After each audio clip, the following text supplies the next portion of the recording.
it is unbelievable how bad some directors are at directing actors. It is shocking. Because they're so good at other aspects of filmmaking. I understand that. But Right. you want to get the best out of an actor, like, you need somebody that speaks actor. Prepare your ears, humans. Happy, sad, confused begins now. I'm Josh Horowitz, and today on Happy, Sad, Confused, Jack Lowden is here. Excuse me, that's first-time Emmy nominee Jack Lowden. Respect must be paid. To be clear, Jack is far too self-effacing and humble to care about such things, or maybe he's such a good actor that I think he doesn't care. We're going to sort it all out today. I'm thrilled to welcome the star of Slow Horses, Dunkirk, Fighting with My Family, the one and only Mr. Jack Lowden, back on the show. Welcome, man. Wow, what an intro. That's all you need, right? You don't need to say a thing. Just let me do all the heavy lifting. Yeah. I wish we could have you just I'm your hype whenever. man. Yeah. That'd be fantastic. Congratulations, man. We were just chit-chatting. You're taking some time away from some valuable rehearsal in Edinburgh. I'm an ugly American. I don't know how to pronounce your lovely city. Edinburgh. Yeah. Um, Not Borough. which I've never had the pleasure of visiting. I need to get around to those parts one of these days. Will you give me will you give me the cheat sheet? Will you give me the guide? Yeah, I'm routinely asked for a Edinburgh cheat sheet. I was Yeah. asked for one about 2 days ago. And I need to update it, to be honest. I need to update it. I don't even know if the restaurants that I recommend are still there. So are there, I wasn't planning on asking you, but what are you don't have to go restaurants, but what do you say to somebody spending 3 or 4 days in your beloved city? I mean, the great thing about it is that it's very, very small. Right. In comparison to other sort of major cities around the world, it's very small and you can do most of it on foot. But it's still, to me, the most beautiful city on the planet. It's a bizarre city in the way that it has an enormous hill smack bang in the middle of it. A city is sort of based around this sort of extinct volcano, and then right next to the hill is a castle on a rock. So, like, if you're into medieval stuff or fantasy stuff, I mean, it's a great place to sort of lose yourself in, but you will be able to find yourself again because it's small. This is perfect. Speaking my language, I'll be there. I'll be there. I mentioned it before. Congratulations are in order on a number of fronts, but professionally speaking, first Emmy nomination. And I mean, that's a big one, man. I mean, Slow Horses is the gift that keeps on giving. You must, I mean, I know you've loved this show from the start, but like, I don't know, from an outsider's perspective, it feels like there's more love than ever for this show. People are really like the ones that were slow to find it have caught on, right? Yeah, I mean, it's like you said in your intro, it is a strange one, is because you're sort of, as an actor, you're sort of not supposed to care about awards. It's sort of the opposite of athletes, that get annoyed. I'm just, we're all watching the Olympics at the moment, and they get really pissed off if they win silver instead of gold. And as actors, it's sort of taboo to even acknowledge the fact that you've even been nominated or something like that. So and I feel like this is a little bit different to anything I've ever been nominated for or won in the past, is because it's a huge part of my life, Slow Horses, of course, and it's quite a nice thing to know that what I've chosen to spend a large part of my life on is working, so to speak. It's hitting some buttons for some people. So no, it does actually mean quite a lot, to be honest. It's really rather cool. Did you, as a kid, did you win any childhood awards? What was the first award you recall Um, having I in your childhood bedroom? I was deputy head boy at school. So I was deputy. So I don't know if that's the same over in the States, but where I come from, deputy was sort of like for the cooler kid, which was a real coup when you're like 17 years old, because to get that kind of nod, because I think that's voted for by the pupils, and head boy sort of voted for by the teachers, and is Yeah, you generally don't the want more that. smarter one, the one that will probably go on and do great things and run countries and things like that. And the depute's the sort of one that you have along, who you want to go for dinner with. And it was strange because I was a very shy kid. So it's still probably the thing I'm most proud of, if I'm being honest. I've been tracking your movements as best I can on social media. You've had a busy summer. How was Glastonbury? How were the summer music festivals? Glastonbury, that's the first music festival I've been to since I was 18. I'm 34 now. I had an experience at a music festival when I was about 18, and I really didn't enjoy it. And sort of being with massive crowds is not normally my jam. But I was convinced to go along to this one. And actually, there was a big proviso, was because like the play that I'm doing right now, it's just me and another actor, so there is an enormous amount of lines to learn. And I was shooting season 5 of Slow Horses at the Right. same time. We just finished that, so the weekend was the only free time I had. So I had to sort of go, but I said like, you're gonna have to leave me behind quite a lot of the time. Right. So I was sort of sat learning lines, muttering to myself while hundreds of thousands of people were having fun. But I did manage to get along to some stuff, and it was great. Yeah, I have to admit, it will surprise nobody that knows me at all that I'm not a music festival person. I feel like it's a bit the crowd thing is a big thing. I like an odds concert here and there, but I'm not like the dancer. It's like there's a lot of awkward swaying for me. Like I don't know. It Yeah, takes a lot. I agree. I've always been very much like, why would I go and watch?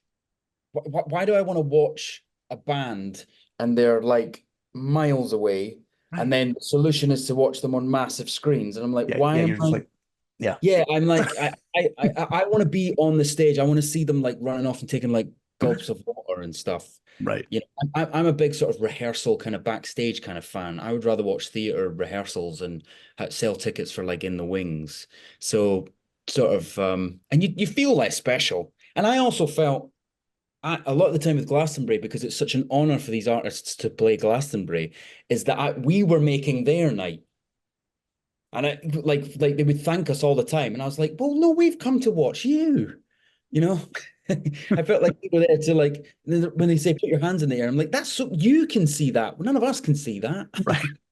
You know? Was there one artist that you were turned on to that you discovered or what just tickled you to see the in person?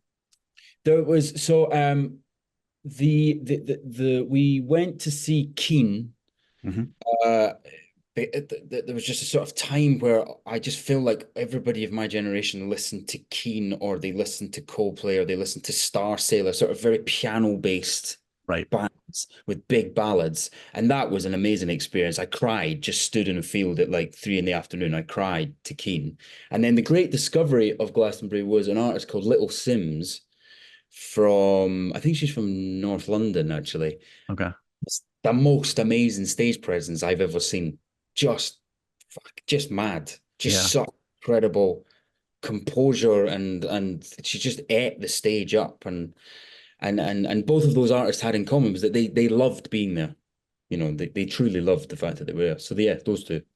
Yeah, it's funny. It's like my day job for many years has been with MTV. I'm not like necessarily like up on music generally, but through osmosis, I have to be kind of because of my peers are all like 22 years old. So like I was at Comic-Con in San Diego over the weekend, and going into Comic-Con, I'd never heard of Chapel Roan, for instance. And by the end of Comic-Con, I was like, obviously Chapel Roan, everyone's talking Chapel Roan. It was like it was coming out of my pores. So I'm always late to the party, but doing my best as a 48-year-old man, keeping You're up. 48. I am. I Mate, am. you do not look 48. I'm falling Gee, apart inside. I appreciate you. you do not look 48. That's insane. Calm down. Well done. Well Calm done, down. sir. Thank you, buddy. Also, okay, so in doing my research, I watched a couple of really cool interviews that you did, and they tickled me because they were with some legends in their own right. I want to talk about both of these people because they're both important in your life in different ways. I watched the Paul Mescal conversation with you, and Paul is obviously just killing it. And I'm not just saying that because he's a fan of this podcast. Thank you, Paul, for listening. Um, but have you worked with Paul? What's the association with Paul? Is that through like mutual friends Yeah, or? no, I've never worked with Paul. We just I became friends. He did a film with Saoirse, with my partner in Australia. And I was over there. And so I got to know Paul through that, and we've just become really great mates. You know, there's a whole little group of us that sort of that really get along, and I just adore him. Paul, I actually sort of met him when during lockdown when I watched Normal People.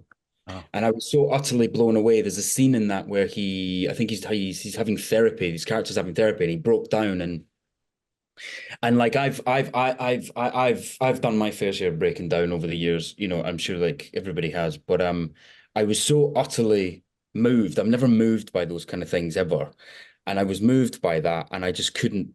He just took my breath away completely, and I yeah. was like, I've got to find this guy, a kid at that point. And I found him, you know, through the sort of social media route, and I just got a message to him, and I was just like, I just have to tell you how wonderful you are, and sort of from there we sort of developed an I don't know what you call it, relationship. And now we're really good, we're really good friends, and I love I just love watching him, and I love watching Paul navigate his way through the 100%. industry, you know, and like, I've had a relative slow burn in many ways as a career. I've been very lucky in what I've been able to do, but I've been very lucky that I've had sort of space to learn and grow. Right. And Paul was sort of straight into the deep end. Mm-hmm.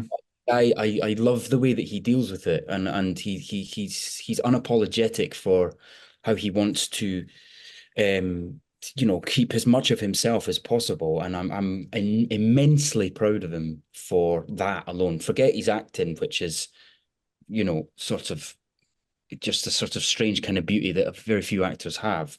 How he sort of holds himself is wonderful. But I was going to say, yeah, it's funny because I was thinking that in relation to your career, and you're right. You've kind of had a different kind of trajectory, and it also though seems inevitable. And I'm sure you've thought about this, and I'm sure you've been up for those kind of like roles that feel like they could like really put you front and center in a giant way, right? That probably didn't happen for whatever reason at the time, but how you navigate that, and those opportunities are going to still come. That that's going to happen at some point. You're going to be front and center in something of a sizable realm. And is that, I don't know, is that something that you think about of like, can I retain what is important to me as an artist in a higher, budget bracket in a way? It's a great question. I mean, all I've, again, I'm not going to lie and say that, if every person wants to be sort of in the best things possible, or working with the best people possible, Yeah. and every actor knows that, the more you are a lead, the more often that you're a lead, the more sort of say that you have to shape where something's going. And that's the true wonder and true joy of being a lead, is how much you sort of get to shape it. And you feel part of it, and you get your muscles grow every day because you're in every day. But my genuinely, my favorite thing about the way that my career's gone is that and I mean this, like, I've gotten better at what I do. Like, I'm not saying I was awful or whatever, but Sure. I only do this job for me, in terms of that's all I'm really thinking about is me, because I'm my own harshest critic, and it's really nice that I sort of started only recently sort of looking at stuff that I've been doing, and I'm like, God, I am getting actually a bit better, but I've known that because it's felt easier, or it's felt more daring, or it's felt more dangerous. And so getting better is what I enjoy most. Yeah. It's fun also to talk to folks like, that have gone through it with you. And I will admit, I picked the brain of somebody you go way back with. Don't be frightened, Jack. But Richard Rankin gave me some dirt, gave me some info. Yes, the one and only. And he talked, I guess you guys were in a very formative play for both of you way back when, correct? And he told me, what do you think he told me? What do you think, like, when I asked him for the intel, what should I know about how Jack approaches what he does? What do you think he ratted you out on? I mean, we were like, I was 19.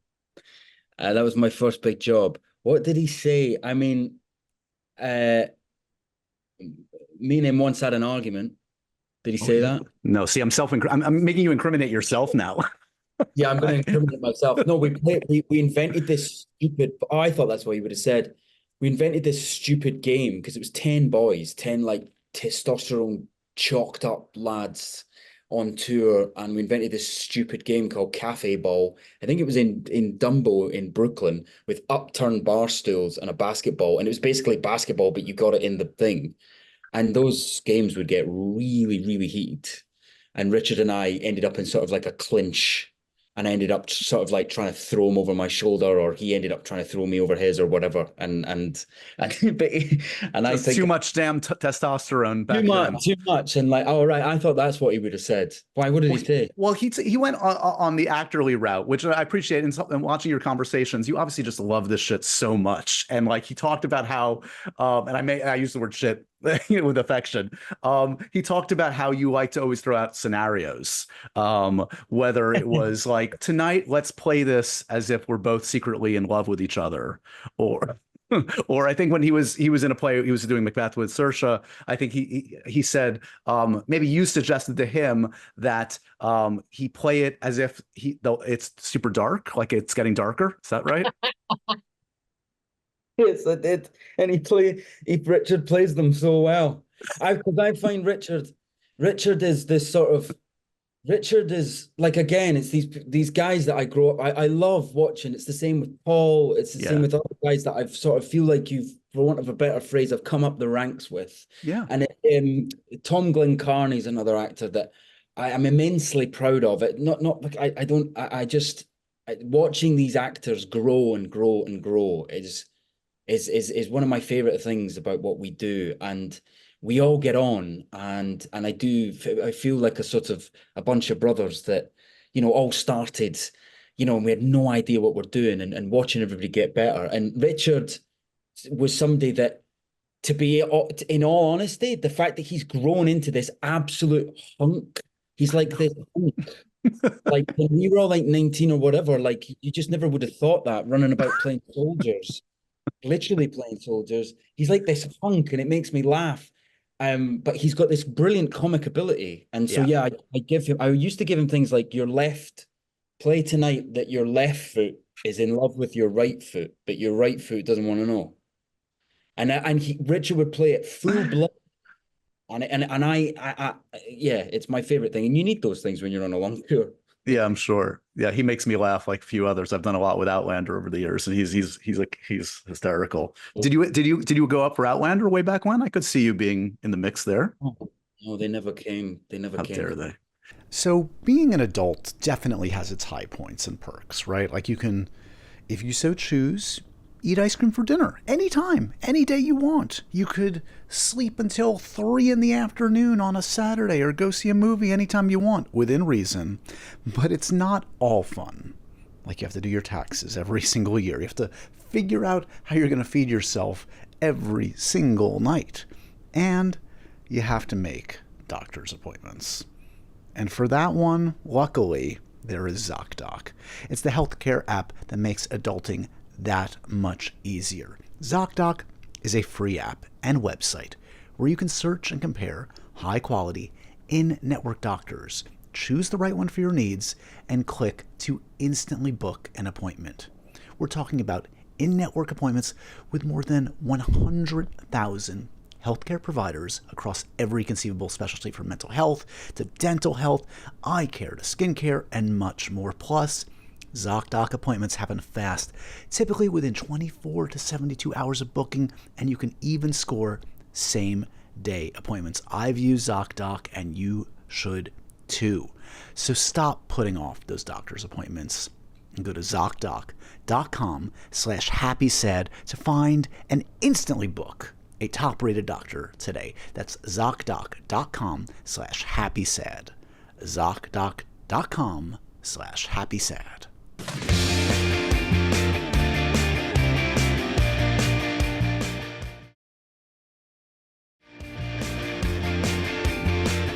The other interview I watched, and I promise we're going to talk to horses, but this just tickled me because I grew up obsessed with James L. Brooks. And you have recently worked with James L. Brooks in his first film in like 14, 15 years. And I mean, for me, broadcast news is like top 5 top 10 movies of all time.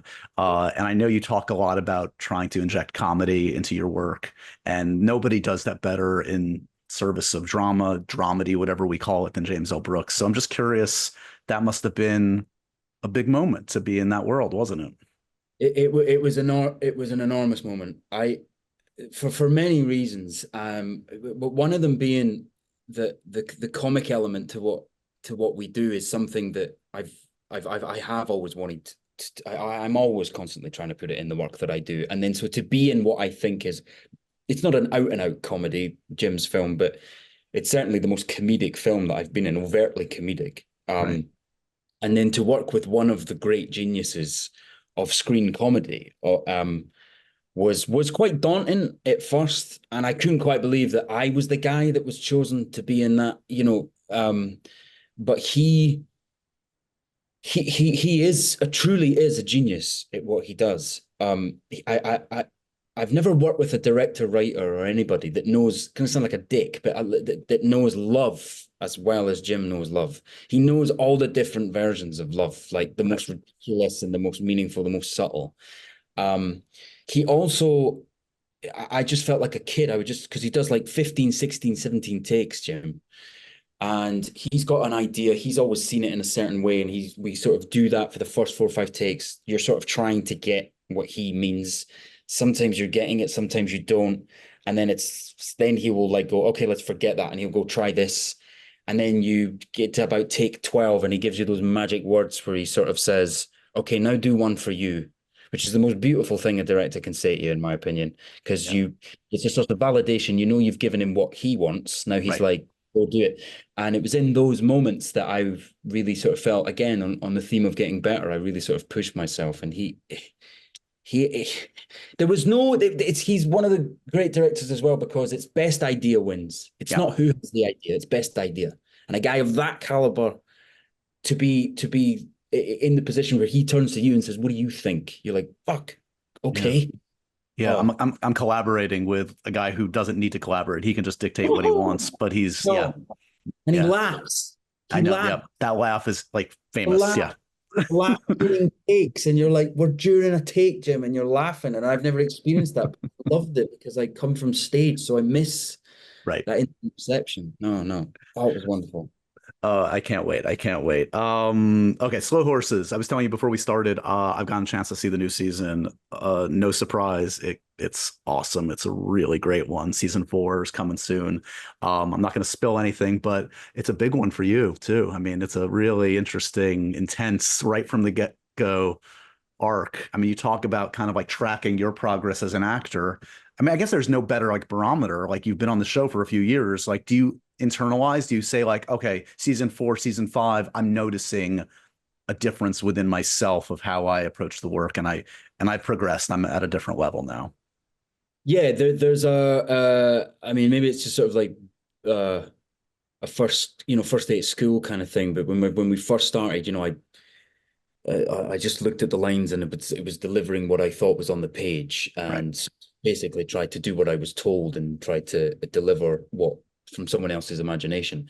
The biggest marker is the longer we've gone, the more I'm improving loads. And the writer, Will Smith, is so fantastic with that. He comes from that Iannucci, In the Loop, The Thick of It kind of background, where a lot of that was improv. And so like that muscle has just grown and grown and grown because of this show. And it's the way into my work now is improv. And yeah, it really is sort of collaborative. And I guess like if you've played a character, like Richard did tell you, if you've played a character that long, it's yours now. Nobody's taking that away from you. It's yours. So it's the season that you've watched is the season where I really feel it sort of I think is hitting a peak in a kind of way, in story wise, things coming together and whatever. So I haven't seen it all. I haven't seen it all. So I'm an it's excellent. And again, not to give too much away, but we can say there's some juicy stuff with you and Jonathan Pryce, you and Hugo Weaving, which I don't know. I mean, I'm doing the math. You must have seen Matrix when you were like 9 or 10. So playing opposite that formidable man must be a moment. It's bizarre. It's just bizarre. It gets more and more bizarre, that show, for that fact that I just, Right. you look over there and there's one Academy Award winner, there's an Academy nominee, and there's oh my God, you're just, it's ridiculous. Yeah. But they're all lovely. Hugo Weaving was particularly, to jump into something like this as well, was fantastic. But he's such a nice man, such a nice man.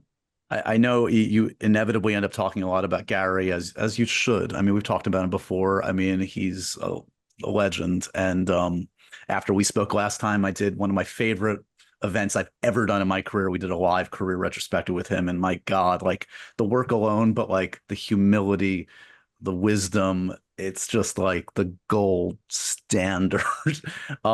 Did that what shocked you the most as you started to get to know him in season one? Like, did anything surprise you about any preconceived notions that were changed when you started to work? How often he can think he's shit. Right, right. But it also makes complete sense. It makes complete sense being an actor. I know what it feels like.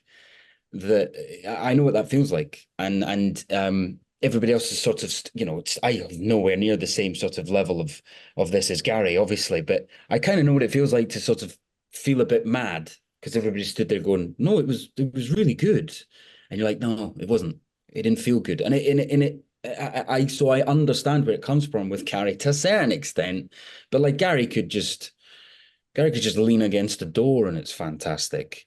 But that was the biggest shock. Right. How often he sort of goes, "Nah, it's not working," or whatever. And getting to watch him work it out is great. And getting to see the performance through takes or whatever sort of build, and you can see when he hits the crest of the wave and all this kind of stuff. It's fantastic. And I routinely go when him and Kristen do huge scenes. If I'm not in that day, I'll come in and I'll just sit somewhere on the set like a strange boy and just sort of watch them behind a sofa. Because I don't want to miss that. I would assume that's kind of both reassuring and depressing when you hear a legend like Gary Oldman say, like, "Oh, that was shit. I can do better. I'm not getting it." Because like, if Gary Oldman can't like just relax and say, "I know what I'm doing," there's no hope for any of us. Somebody said, I think it was during Dunkirk or something. I think it was Dunkirk, and Tom Hardy said that to me when I was like, "I'm finding this so difficult. I don't know if I'm any good." And Tom said, "That's never going to leave you, mate." And that's always stuck in my head. Like, you're sort of doomed to always think that you're rubbish or whatever. Yeah. Did you grow up, again, doing math? Like, were you a Harry Potter kid? Was Sirius Black a big thing, or what was the Gary Oldman of your youth that connected with you? The Gary Oldman of my youth was Fifth Element. Yeah. Which I'm sure you've had this conversation. I've had this conversation. He's not a fan of his work in that movie. Speaking of, no, that doesn't surprise me. That doesn't surprise me. I think that was the first Gary Oldman film I'd watched. Definitely. And then I came late to sort of the Harry Potter stuff, but when I saw his performance in that is still one of my favorite Gary Oldman performances.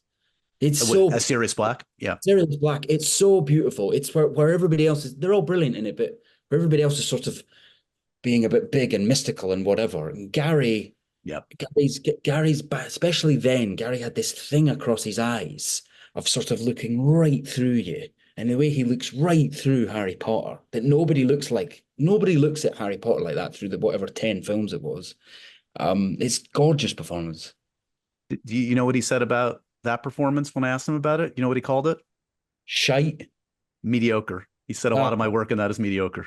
It's so frustrating. But I do understand it. Yeah. When you were backtracking a bit, so I know you grew up, you did youth theater, but you were also into sport. You danced, like your brother, I think, was a big dancer, right? Were these all equal passions as a kid? Kind of like, were you kind of like, could you have gone down different paths depending on where your talents bore fruit? Yeah, we were wonderfully supported by our mum and dad. We were, I count myself incredibly lucky in that they whatever me and my brother thought we could do, we would do. Like, we watched the Mighty Ducks franchise and thought we could be ice hockey players. And I remember we sort of convinced them to take us for a trial at the ice rink in Edinburgh for whatever the hockey team is in Edinburgh. And, within about 15 seconds, I think the guy was like, they should leave the ice now. But we had the passion. And dance was the same. Dance was a direct consequence of us watching Riverdance, Michael Flatley's Riverdance. But then that one took off because my brother is now a professional principal ballet dancer.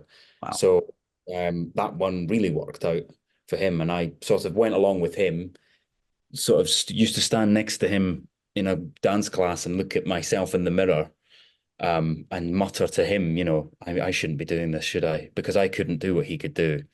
But it was too late. I'd been on stage and I sort of fell in love with being on stage, and then acting just sort of happened from there. Yeah. Do you still dance in any capacity, in any situation? Actually, it's strange because I dance in this play that I'm doing, and we did a dance. Oh, cool. I had to come up with this dance with this wonderful dance teacher, movement coach that we've got on it. And I was absolutely knackered at the end of it. I was soaking wet. So I still boogie every now and again. Oh, yeah. Oh, I love to dance. Get a couple drinks in you, and we'll see what your moves are next time. The evolution from theater to film and TV, I know, was something that didn't necessarily you felt come naturally at first, right? Like when you started to get in front of a camera, you felt a little lost. Is that fair to say? God, man, yeah. I hated it. Absolutely despised it. I just couldn't. I felt like I was moving through mud.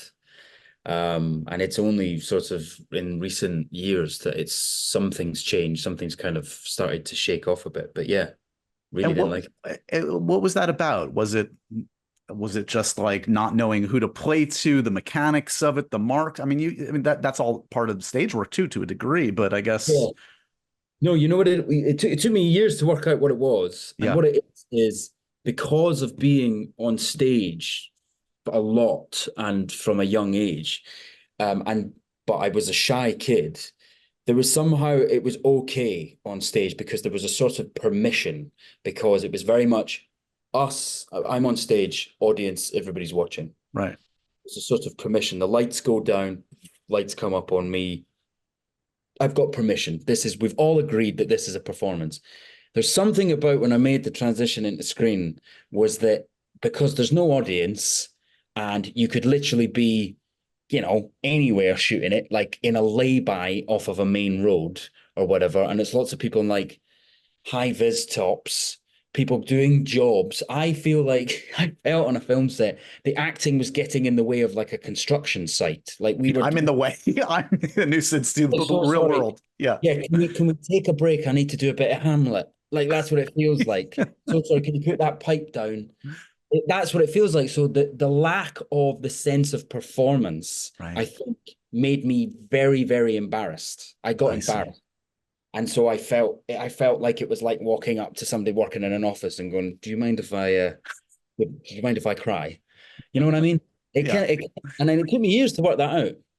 Honestly, it's taken me years and years and years. And so I'm glad I've worked it out. Yeah, you got there. You got there.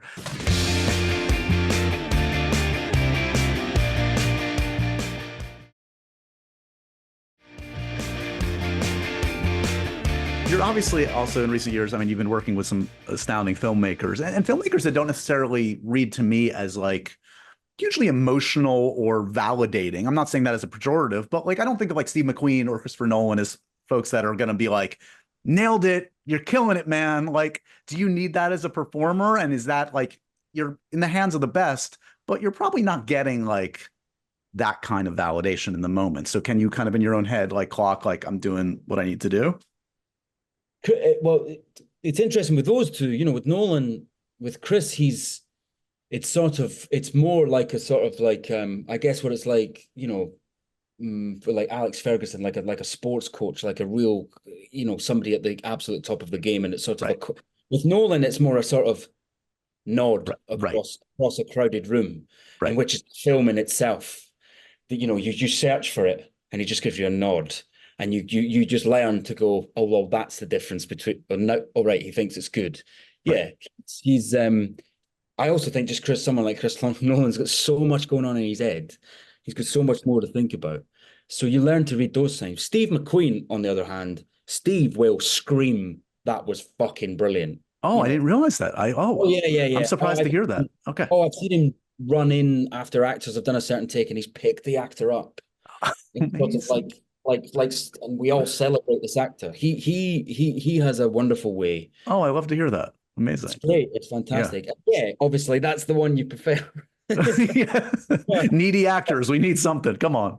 Of course you do. And but what's wonderful is being on some of these massive sets is that I'm on it with a lot of massive actors, and particularly like the Jim Brooks one. I was on it with Jamie Lee Curtis.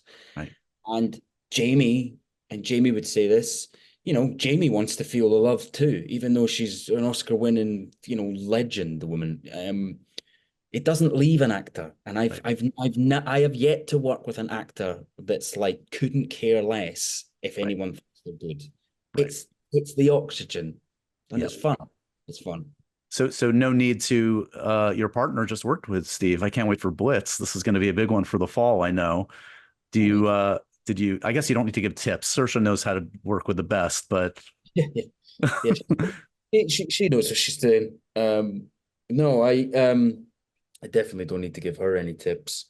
No, and I mean, even when the job that we met on Mary Queen of Scots, and she was about 23 on that job, and even at 23 years old was just sort of, rocking every moment and completely and utterly unfazed by anything. And it's they are a rare breed, and these younger actors that I work with now, I love it.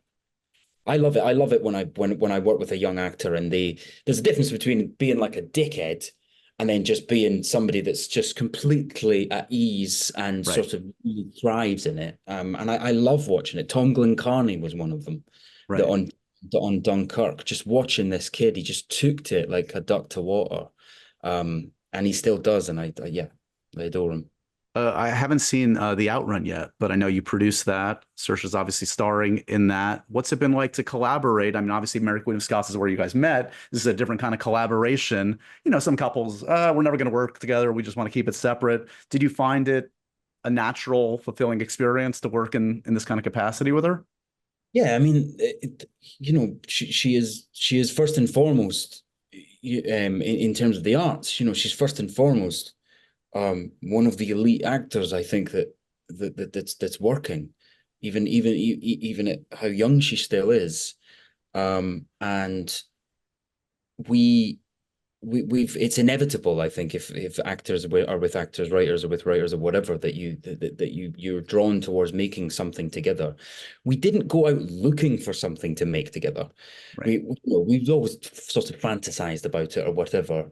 And then I read this book and I was like, Jesus Christ, I mean, this part, like, you should play this part. And she read the book and we sort of chased it. And then it ended up that we produced it and she was in it.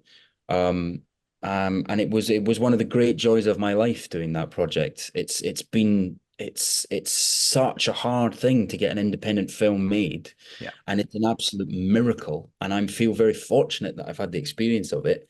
But it's one of my favorite things I've ever done with my life. And I think her and I definitely want to do more, and we're going to do more. And we're excited about how we do that in different ways. Do we produce, do we direct, whatever. Right. You've talked about wanting to direct. Oh yeah, that could be that's going to happen. That's inevitable.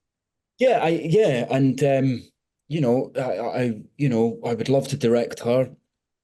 I know she wants to direct as well. So it's quite exciting to see what we do, but like we're in no rush at all. We're in no rush. We want to love it still. We want to love it because it's a tough thing to get a film made. It's a tough thing. Right. Well, yeah, we were talking about Paul's career trajectory again, like to look at the way the choices she's made, because I know she's had franchise opportunities and stuff, and like just chase the good filmmakers and the good work as you have. Like this is the way to do it, not chase box office. So if I wanted to direct and I got Paul to do it, it'd be a shit ton easier to make the film. Yeah, get Paul and Saoirse, and this is a go project. Let's make this happen. Yeah, no, but it's so exciting, and I love I love seeing other actors that are getting involved in that side of stuff. Yeah. it's and the more actors that are involved, particularly in directing, more actors like Greta Gerwig, more actors that should move into becoming directors, because the best directors of actors still for me that I've ever worked with, and I've worked with quite a few people now, have been actors. They are the best directors of actors. It is unbelievable how bad some directors are at directing actors. It is shocking, because they're so good at other aspects of filmmaking. I understand that, but Right. you want to get the best out of an actor. Like, you need somebody that speaks actor. Yeah. Um, And I suppose the worst case scenario is like, it's one thing if they acknowledge they don't know what they're doing with actors and like leave you to do it, but it's like to fake it and try to like give a oh, half-assed it's that. direction, Oh, it's that side of it that's right? horrible. Yeah, some directors like Nolan's very, very like that. Nolan's very like, it's so respectful in it that like Right. what you're doing, so Right. you do it.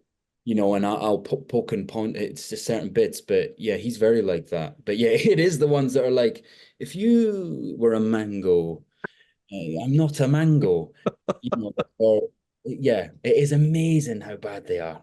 Jeez.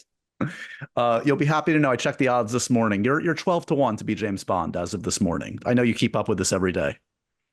Very much, yes. Yes, it's something I'm told quite often. I'm speaking to people like your good self. I apologize, but do you think I should I put any money on it? Is that a good bet or is that a shit bet? I mean, you can't. I mean, it's up to you. Yeah, it's up to you. You do what you want to do. It's your money.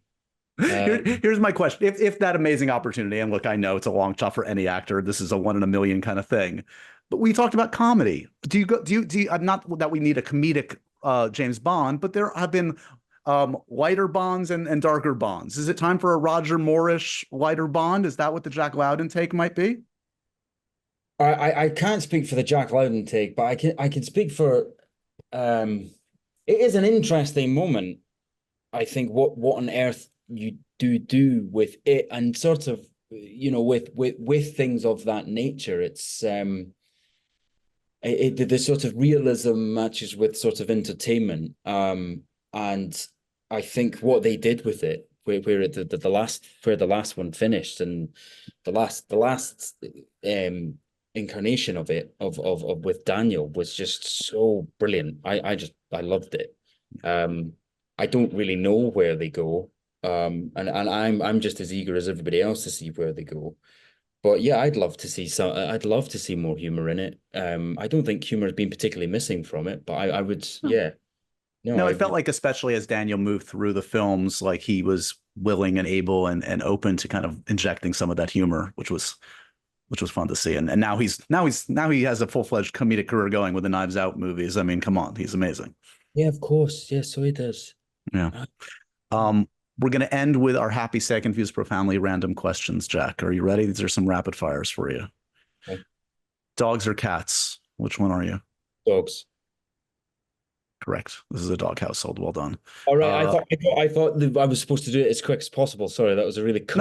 no, no. You can elaborate. What kind of dog do you have? Do you have multiple? Just one? No, I have one dog, but I grew up my dogs play a big part in one side of my family from my mother's side. The dogs are a big thing. Yeah. Do you collect anything? Do I collect anything? Maps. Oh, very nice. Okay. What's the wallpaper on your phone? Wallpaper on my phone. Let's see, for the record, proof. Oh, Here. the wallpaper on my phone is a picture of Scotland. Very on brand. We get it. Yeah, that's quite sad. It's not sad. It's a nice country. It's a photo that I took. Okay, okay. Who's the last actor you were mistaken for? Last actor I was mistaken for. Ben Affleck. Wow. Okay, sure. That's a compliment. I mean, he's a little older, but he's looking great. Yeah. Yeah, I don't mind that. We kind of alluded to this before, but my question is, what's the worst note a director has ever given you besides be more like a mango or whatever? Worst note a director's ever given me, maybe not necessarily a note. It was a director before starting the shoot on a film, before we shot the first scene, said, so I was reading the book last night, How to Make a Movie. And that was the first sentence. That's the worst thing a director's ever said to me on a film set. Just palpitations. You just said, I sort of like, okay. That's what we're dealing with. Cool. Maybe keep that as an inside voice next time, Mr. Director. Yes. In the spirit of happy, sad, confused, an actor that always makes you happy. You see them on screen, you light up, you're ready to have fun and enjoy yourself. Simon Russell Beale. Great one. Amazing on the stage in particular, right? Yeah. One of the great actors. Just utterly. Movie that makes you sad? Oh my God. Movie that makes me sad. If you cry at a Pixar movie, I'll say James L. Brooks' Terms of Endearment gets me every time, just to say it, but that's mine. That's not a bad shout. I watch there's a film called Finding Neverland about Jay and Barry, the writer. The Johnny Depp, sure. Yeah, I've always found that so sad. It's a sad one. Yeah. That. Spoiler alert, it goes to sad places. Yeah. It does. And a food that makes you confused. Fennel. Oh, yeah. What are people doing? What are we doing?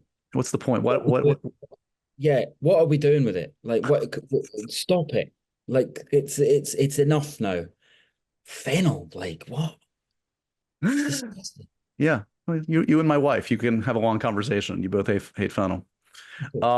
Thank you for taking the time out from a busy schedule. You're in the middle of getting ready for a big play. Are you planning to bring that anywhere outside of Scotland? Am I going to see you here in New York, or? Well, hopefully, if it's any good. Yeah, we won't bring it if it's not good. Is that a promise? A promise or a threat? Yeah. I promise you. If it's not any good, we won't bring it. That would be rude. That would be rude. Well, I've never seen you on stage, so I'd like to remedy that if it's at all possible. That's my request of you. Congratulations, man. The new season is coming very soon. Slow Horses. It's fantastic, as they all are. Last season, amazing. Congratulations on all the nominations, the first Emmy, the BAFTA, etc. All the good things. And thank you again, man, as always, for making the time. I appreciate you. My pleasure, man. Thank you so much, Josh. And so ends another edition of Happy, Sad, Confused. Remember to review, rate, and subscribe to this show on iTunes or wherever you get your podcasts. I'm a big podcast person. I'm Daisy Ridley, and I definitely wasn't pressured to do this by Josh.